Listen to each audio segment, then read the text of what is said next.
सती प्रथा पे आपने काफ़ी बात की है, उस बारे में थोड़ा बताइए। ये कब शुरू हुआ, ये नैरेटिव कब से शुरू होना चालू हुआ? लेकिन नैरेटिव तो अंग्रेज़ों के ज़माने से आ रहा है, लेकिन women being burned at the stake ये तो यूरोप में बहुत हुआ था, विच बर्निंग्स। शायद इसलिए उनको ये नॉर्मल लगा कि हाँ दूसरी संस्कृतियाँ भी ये करती होंगी। आपने विच बर्निंग्स के बारे में तो सुना होगा।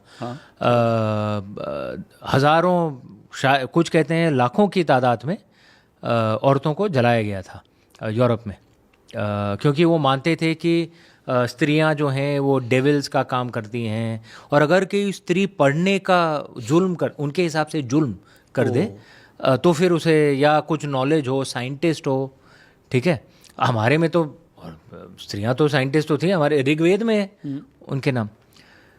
शायद इसलिए उन्होंने ये सोचा था कि भाई हर संस्कृति में ये करता है, ये होता है। लेकिन चलिए हम अपने ही टेक्स्ट को देखते हैं। रामायण महाभारत हमारे एंट्री लेवल टेक्स्ट हैं, आप मानेंगे। ठीक है। सबसे टॉप लेवल पे तो उपनिषद हैं, एक पूरा एक ग्रेजुएशन क्लास है, लेकिन एंट्री लेवल रामायण महाभारत, समझाने के लिए तो, समझाने के लिए, ठीक है, आम जनता को समझाने के लिए। रामायण महाभारत में हम विधवाओं की सूची बनाते हैं, लिस्ट बनाते हैं, और आप मुझे बताइए उनमें से सती किसने की? कौशल्या माँ सती की क्या उन्हें? कैकेयी माँ, सुमित्रा माँ, मंदोदरी, महाभारत में कुंती, मत्स्यगंधा जी, वो तो मतलब अपने पति के देहांत के बाद वो तो राज चला रही थी जी। हाँ, सत्य हमें मतलब हमारे आंखों के सामने है, हमें दिखता नहीं है, क्योंकि अंग्रेज़ों ने कह दिया तो सच ही होगा, ठीक है। दूसरी बात है कि क्या ऐसी कोई प्रथा थी जहाँ पुरुष और स्त्री दोनों इच्छा मृत्यु करते थे, मतलब डाइंग बाय सुसाइड? राइट। हाँ, ऐसी प्रथा तो थी। महाभारत में भी जब अर्जुन अभिमन्यु की मृत्यु का प्रतिशोध नहीं ले पा रहा है, आपको वो जी घटना तो याद होगा, वो एक पायर में क्लाइंब करने वाले थे। राइट। ऐसी एक कहानी है, ठीक है। तो वो सता है क्या? एक हिस्टोरिकल टाइम में, मैं नाम भूल रहा हूँ उनका, एक ऋषि थे, नाम भूल रहा हूँ, क्षमा कीजिए। उन्होंने एक मैं आपको भेज दूंगा, आप अपने कमेंट्स में डाल दीजिएगा ये गूगल करके। उन्होंने उनको बौद्ध धर्म सीखना था, तो अपने बुद्धिस्ट गुरु के पास गए थे, एक बुद्धिस्ट गुरु के पास, और उन्होंने पूछा उससे कि तुम बौद्ध हो कि नहीं। उन्होंने झूठ बोला कि मैं बौद्ध हूँ, और उन्होंने सीखा। उसके बाद उन्हें प्रतीत हुआ कि मुझे अपने गुरु को झूठ नहीं बोलना चाहिए था, ये अधर्म है, ये पाप है। तो वो खुद उन्होंने एक फ्यूनरल पायर बनाया और उसके ऊपर उन्होंने अपने प्राणों की आहुति दे दी। ये तो पुरुष थे, तो ये सता है क्या? अनुगमन, ए रिचुअल सुसाइड, वो तो जापान में भी होता है, आपने समुराई का देखा है, वो स्वॉर्ड के साथ। तो ये पुरुष और स्त्री दोनों करते थे। तो क्या इक्के दुक्के यहाँ पे मिलेंगे? हाँ, लेकिन वो सिर्फ स्त्री नहीं, पुरुष भी थे, ठीक है। जैसा मैंने आपको उदाहरण दिए, वो सती नहीं था, सती की प्रथा नहीं थी। सती की प्रथा है कि हमें बताया जाता है कि अगर पति मर गया तो उसकी चिता पे आपको जलना ही है। भाई उदाहरण मुझे बताइए, उदाहरण कहाँ पे हैं? जौहर के उदाहरण है जी, और कुछ इच्छा मृत्यु के उदाहरण हैं, अनुगमनों के, वो तो पुरुषों ने भी किए। एक रानी की मृत्यु हुई थी, मैं आपको फिर से वो भेज दूंगा, ये मैंने अपने एक पॉडकास्ट में डाला था। ये 15वीं शताब्दी की है। उनका एक मेल फॉलोअर था, बॉडीगार्ड, उसे बुरा लगा कि वो उन्हें बचा नहीं पाया, उसने भी इच्छा मृत्यु की, आत्मदहन किया। अनुगमन होता था, लेकिन ये सती की प्रथा नहीं थी। जौहर की प्रथा थी, वो तो अलग, वो तो आक्रमण के कारण हुई, ठीक है, ठीक है। और लास्ट चीज़ मैं ये कहूँगा कि हमें अंग्रेज़ बताते हैं, उनका डेटा बताता है कि हज़ारों की तादाद में अपेरेंटली सती हो रहा था उनके ज़माने में। और उनके आंकड़े बताते हैं कि 90% जो उनका डेटा है वो कलकत्ता और कलकत्ता के इर्द गिर्द ही हो रहा था, बाकी जगह नहीं हो रहा था। अच्छा। ये लॉजिकल है क्या? वो कलकत्ता में रहते थे तो उनके हिसाब से, लेकिन वो तो उनका तो मद्रास में भी था, बड़ा बॉम्बे में भी था, लेकिन वहाँ से कुछ डेटा नहीं आया क्योंकि हुआ ही नहीं था। कलकत्ता में किसी को प्रोपेगेंडा बनाना था तो उसने बना दिया। और उन्होंने कलकत्ता में एक कानून पास कर दिया और अचानक एक ही साल में सब सती जो प्रथा थी बंद हो गई। ऐसा होता है क्या? आज अगर मंदिर का कुछ प्रथा बदलनी है, आपको मालूम है आज के भारत में भी सही बात है, कितना कठिन होता है, और इतनी विशाल प्रथा ऐसे ही समाप्त हो गई। अब लॉजिक देखिए, ठीक है। ये एक्चुअली एक, और मीनाक्षी जैन जी जो हिस्टोरियन है, अभी पद्मश्री राज्यसभा हिस्टोरियन सांसद है, हैं, हाँ।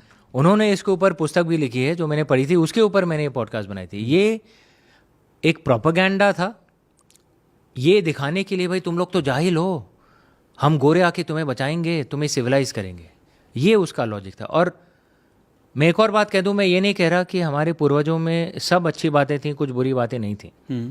हाँ, कुछ खामियां थीं जैसे जातिवाद, और उसके ऊपर मैं टिप्पणी करता हूँ जहाँ सुधार की है, लेकिन जहाँ उन पर गलत एक आरोप लगाया गया है जी, उसे हमें डिफेंड करना चाहिए।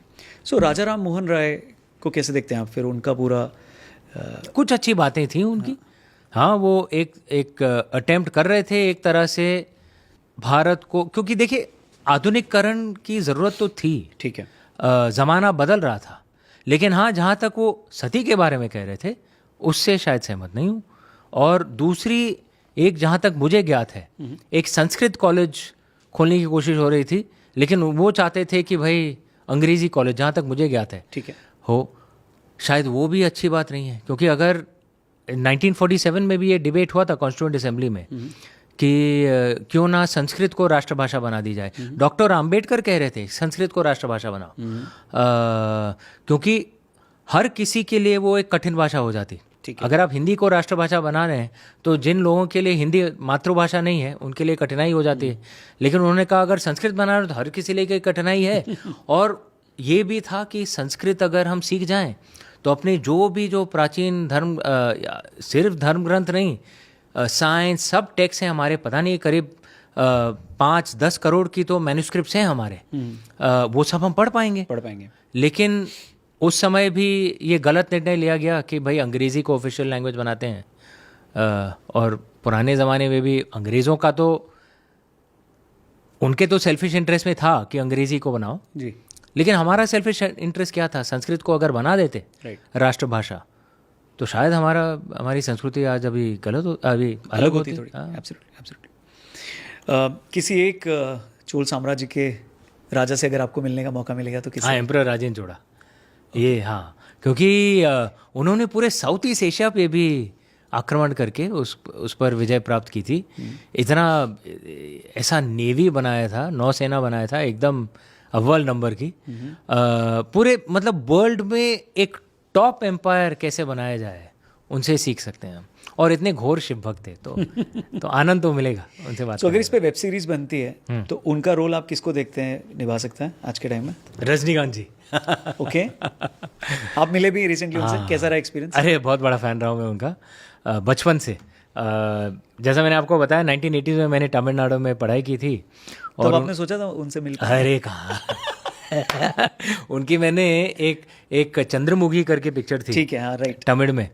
आई थिंक वो भूल भुलैया जो है उसके ऊपर आधारित है। तो मैंने चंद्रमुखी पहली बार देखी थी तमिल में विदाउट सबटाइटल्स। रजनीकांत जी की पिक्चर थी, नो सबटाइटल्स नीडेड। और जब मैं उनके साथ इस बार मिला था, मेरे एक मित्र हैं अन्नामलाई जी, लीडर हैं वो, तो उन्होंने इंट्रोडक्शन किया और रजनीकांत जी इमीडिएटली मान गए। हम उनके फार्म हाउस गए, वहाँ पे मिले।